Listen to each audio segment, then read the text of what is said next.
De eerste maandag van de zomervakantie is ook de start van kindervakantiewerk.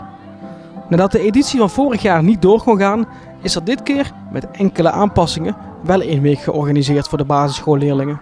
Dit jaar is een beetje anders dan andere jaren. We hebben sowieso rekening moeten houden met bubbels maken.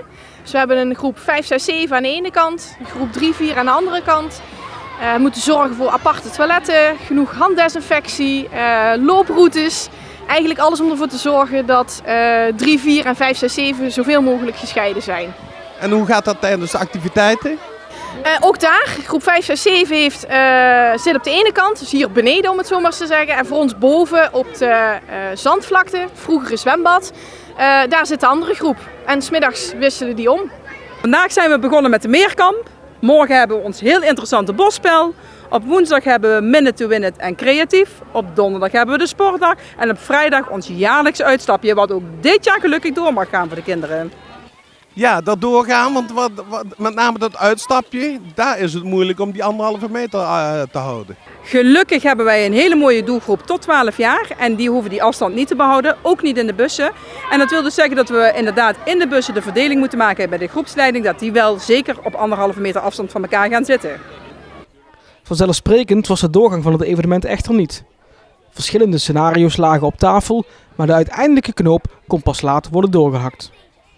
De voorbereiding was lastig, wij hadden er heel veel zin in, dus dat scheelt alweer. Dus de motivatie om het voor te bereiden, die was er wel. De onzekerheid was heel vervelend.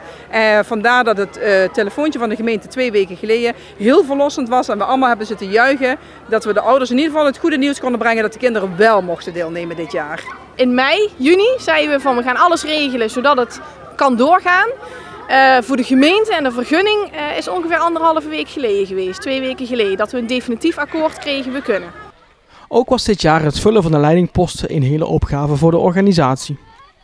Heel erg lastig, met name omdat het voortgezet onderwijs zoals het Rijland en het Gilde geen lijfelijke lessen hebben gedaan, maar allemaal online lessen, hebben we weinig reclame kunnen maken voor de groepsleiding. We hebben een beperkt aantal leiding. En dat maakt dat we daar de stop op hebben moeten zetten. Toen we het aantal kinderen hadden voor de hoeveelheid leiding die we hadden, hebben we moeten zeggen helaas. Dus we hebben inderdaad heel veel kinderen teleur moeten stellen.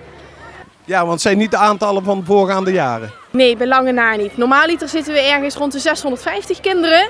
En dan bijbehorende leiding, 100, 120 man.